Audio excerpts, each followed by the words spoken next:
My son built a treehouse with his grandfather. We woke up one morning, and it was gone, chainsawed to pieces. It was unsafe and blocked our view, the neighbor said. I didn't say a word. I drove 2 towns over, picked something up, and waited for nightfall. We moved to Maple Ridge, Ohio, right after the divorce. I needed to get away from the city. Too much noise, too many memories, and not enough space for my son to be a kid. I found us a small 2-bedroom house on a quiet street with a big backyard and an old sycamore tree that looked like it had been there 100 years. My dad moved in 6 months later. He was alone too. My mom passed years back, and he never remarried. He was the kind of man who didn't say much but always had something going on in the garage. Tools hung on the walls like they were part of a shrine. When he offered to build something with Caleb, my son, I didn't think much of it. I figured they'd hammer a few boards together and call it a fort. But it became their thing. Every Saturday and Sunday all day long, the two of them would be out there. Sawing. Drilling. Laughing.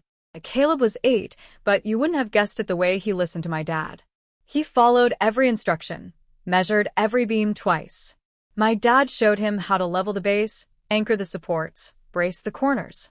They didn't buy a kit. They didn't cut corners. They built it from scratch.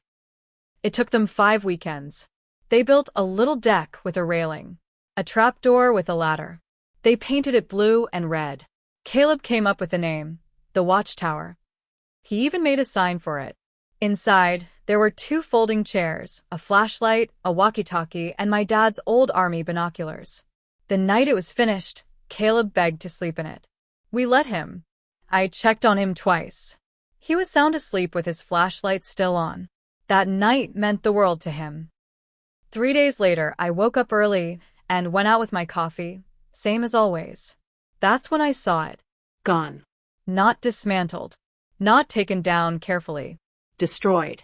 Tore apart. Pieces of painted wood everywhere. Splinters all over the grass. The deck was shattered. The ladder was gone. And the tree, the sycamore, had deep cuts along the base where someone had chainsawed straight through part of the trunk. It looked like a storm had hit it. But the sky had been clear all night.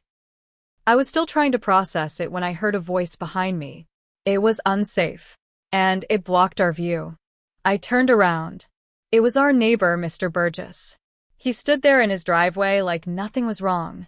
He had on khakis and a button-up shirt like he always did. Not a hair out of place.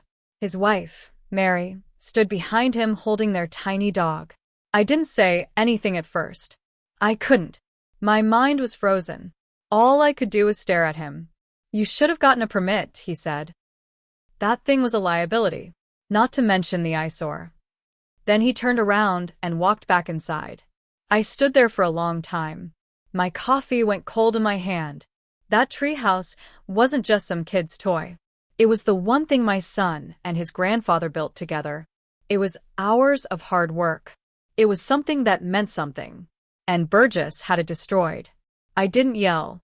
I didn't call the cops. I knew how this kind of thing goes in a place like this. He had money, friends on the city council. Even if I filed a complaint, nothing would happen. They'd just say it was on his property line or some nonsense like that. So I went back inside, sat at the kitchen table, and then I stood up, grabbed my keys, and left. I drove 2 towns over to see someone I used to know, a guy I hadn't talked to in years. We weren't close, but we had a shared history. I helped him once. Now it was his turn. I came back with something in the trunk. It was heavy, covered in a tarp. The kind of thing that doesn't leave questions when used right. That night, I didn't sleep. I waited. I sat in the dark living room until after midnight. Lights off. No te ve. Just the hum of the fridge and the occasional creak of the house settling. Caleb was asleep in my bed. He hadn't said much all day. He just kept asking why someone would do that. I didn't have an answer. I told him the truth. I didn't know. I waited until I saw the lights go out at the Burgess house. Then I got up, went to the garage, and opened the trunk. What I had wasn't illegal, not exactly. But it was enough to make a point. A long roll of industrial-strength plastic wrap. A few gallons of fish emulsion. The kind landscapers use to fertilize soil. It stinks like death. Rotting fish and garbage. The kind of smell that doesn't wash out. I also had a crowbar, some nails, and a few other things I won't name. I didn't plan to hurt anyone. I'm not that guy. But I wasn't going to let him get away with what he did to my kid. I moved fast. Quiet. Gloves on. I wrapped the underside of his porch in plastic, nailed it tight so nothing leaked. Then I dumped the emulsion in through a small cut I made at the top. It pooled and soaked into the wood. The smell would start slow, then once the heat kicked in it would spread. Into the porch, the siding, maybe the vents. I didn't care. I also left something else. A sign. Just like the one Caleb made for the treehouse. Same paint. Same handwriting. Except this one said, "We see everything from here." I hammered it into the lawn, right under his front window. Then I left. The next morning, I sat on the porch drinking my coffee like I always did. Burgess came outside around 7:30. I saw the moment he noticed the sign. Then he smelled it. He started yelling for Mary. She came out gagging. He called someone on his phone, pacing in circles, shouting. I didn't say a word. 2 days later, a cleaning company showed up. They wore masks. By the third day, they were tearing up the boards of his porch. I heard him arguing with a contractor. Something about the smell being in the insulation. I thought that would be the end of it. But it wasn't. The following week, I came home from work and saw the police at my door. There were 2 officers. One in uniform, one in plain clothes. They weren't aggressive, but they weren't friendly either. They asked if I had a moment to talk inside. I said sure. Caleb was at school. My dad was out getting groceries. They walked in, looked around, real slow. The plainclothes guy asked if I had any problems with my neighbor lately. I shrugged and said we weren't exactly close. Then he pulled out his phone and showed me a photo. It was the sign. The one I left in Burgess's yard. Did your son make this? He asked. I didn't answer. I just looked at the picture. He waited. I made the original with him, I said. For the treehouse. And did you recently put one like this on your neighbor's lawn? I looked him in the eye and said, no, he didn't push it. But then the uniformed cop said, Mr. Burgess claims you vandalized his property with hazardous materials. He's filing a report. Anything you want to say to that? I stayed quiet. I wasn't going to lie, but I wasn't going to confess either. They left without arresting me. No warrant. No charges. Just a warning that if anything else happened, I'd be looked at more closely. That night, I found my dad sitting on the back porch. He didn't say anything, just lit a cigarette, something he hadn't done in years. I know it was you, he said after a long silence. I didn't answer. He exhaled slow. You think you're helping him, but you're not. That kind of thing sticks to a kid. The anger, the silence. It doesn't go away. I nodded, even though I didn't agree. Then he said something that really got to me. You're becoming the kind of man you used to hate. That sat with me for days. But just as I started to think maybe I should have left it alone, maybe I went too far, that's when it happened again. Not to me. To someone else. 2 houses down, the Jeffersons had a swing set in their backyard for their grandkids. Nothing big, just a wooden A-frame with 2 swings and a little slide. One morning, they woke up and it was gone. Same thing. Cut clean through. Left in pieces. No one heard anything. Mr. Jefferson's wife cried in their driveway. He was yelling into his phone, same as I had been. That's when it hit me. This wasn't just about our treehouse. Burgess was doing this to anyone he didn't like. The second I saw the swing set wreckage, something in me snapped. This wasn't a one-time thing. It wasn't a grumpy old man pissed about noise or property lines. This was control. Burgess wanted everyone on this street to live under his rules. No noise. No kids' laughter. No reminders that life existed outside his window.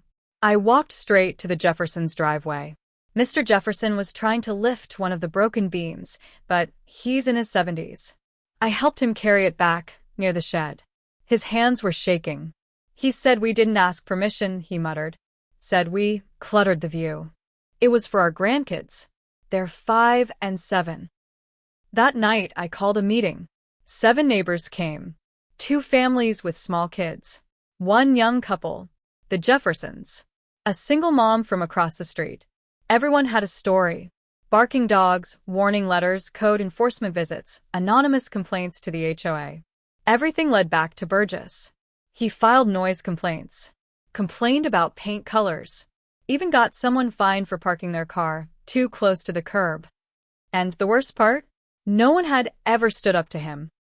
He knew how to keep it just legal enough to avoid real trouble. And people here, they didn't like conflict. They just wanted to live in peace. But we weren't living in peace. We were living afraid. So we made a plan. Nothing illegal. No vandalism. No threats. But we were going to make him uncomfortable.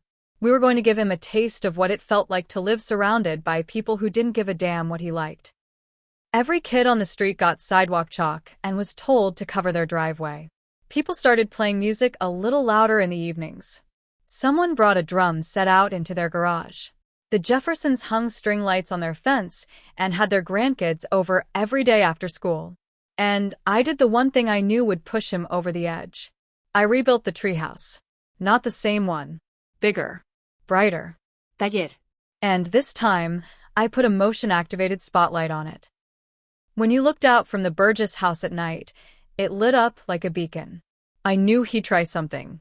And he did. 1 week later, I caught him in my yard with bolt cutters. It was 2:17 a.m. I remember because I looked at the clock right after I heard the metallic clink outside, like someone bumping into a fence post or dropping a tool. At first, I thought it was a raccoon. But when I looked out the back window, I saw him. Burgess. Standing in my yard, wearing all black, bolt cutters in hand, aimed at the base of the rope ladder. The spotlight hadn't gone off because he'd come around from the back, through the side lot. Avoided the sensor. I didn't think. I just moved. Grabbed the baseball bat from behind the door. Didn't put on shoes. Just stormed out the back, barefoot, heart racing. I didn't yell at first. I didn't need to. He saw me. Froze like a kid caught stealing. And for the first time since I'd met him, he looked afraid. "What the hell are you doing?" I said, my voice low, shaky. He tried to talk. Tried to spin something. "It's a hazard, I was going to. You step one more foot and I call the police." He took a step back. Then another. "I have a right to." "No. You don't. Not anymore. You come near my family again, you'll wish I had called the cops instead." He stood there a second longer. Then dropped the bolt cutters and walked off. I called the police anyway. They showed up 20 minutes later. Took a statement. Found the cutters in my yard. I had the footage from the camera I'd mounted behind the shed. One he didn't see. That should have been the end. But a week later, Burgess filed a restraining order. On me. Said I threatened him. Said I'd been harassing him, encouraging neighborhood hostility, making his life unbearable. He even showed the court photos of the new treehouse and said the spotlight was targeted harassment. And somehow, the judge granted a temporary order. Said we had to cool down. That I couldn't go within 100 feet of his property. I had to tell my son that he couldn't play in his own backyard anymore. That's when my father sat me down and said, "If you want to beat a man like that, you don't fight with your fists. You bleed him slow, the way he's bled this neighborhood for years."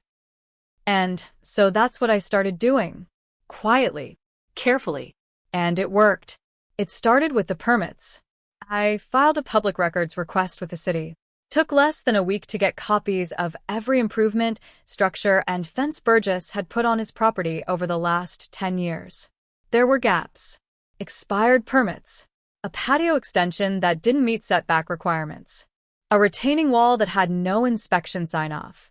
It was enough to raise eyebrows, especially with the right push. I sent anonymous tips to the zoning office. Then I went further. I found a Facebook group for our county, mostly small contractors and realtors. I asked a few innocent questions about legal fence heights, home additions, and trees near property lines. Some local code enforcers were in the group. I made sure they saw the photos. Within a month, Burgess had 2 city inspectors at his door.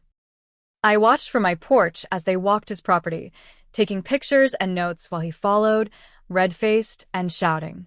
He got cited, then fined, then served a formal notice to remove the patio extension or apply for a variance hearing. I didn't stop there. Someone anonymously submitted a complaint about his fence being on public easement. Another tip about drainage problems from his downspouts. Each one chipped away at him. Slowly. Legally. In writing. And while all that was going on, the neighborhood turned cold. People stopped waving at him. Kids avoided his yard. Someone egged his driveway one night. I didn't know who. I didn't ask. And the best part? I never laid a finger on him.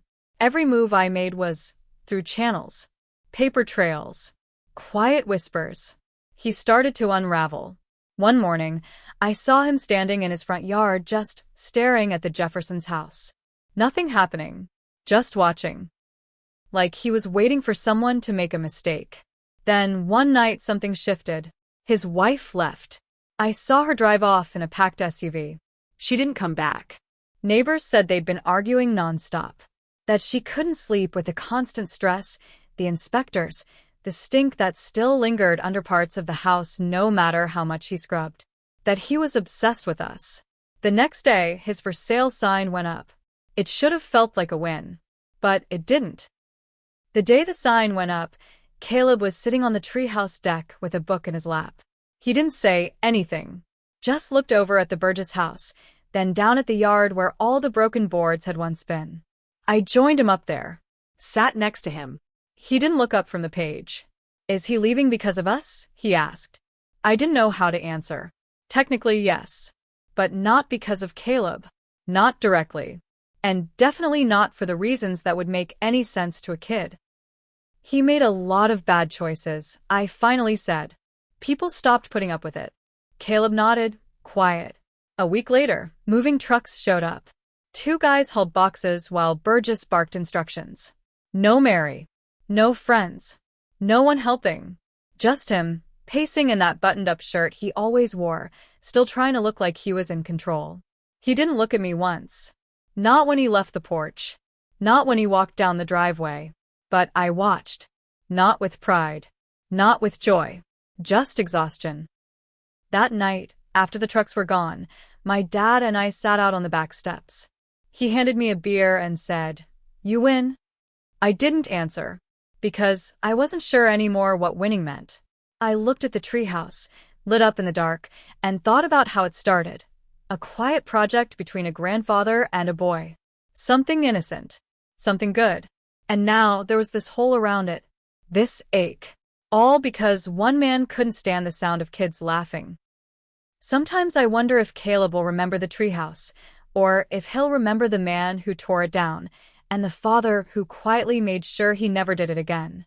Either way, I haven't told him everything, and maybe I never will. But when I see him sitting up there now, legs swinging off the edge, looking out over the neighborhood like it finally belongs to him again, I just think, it should have never taken this much to feel safe in your own backyard.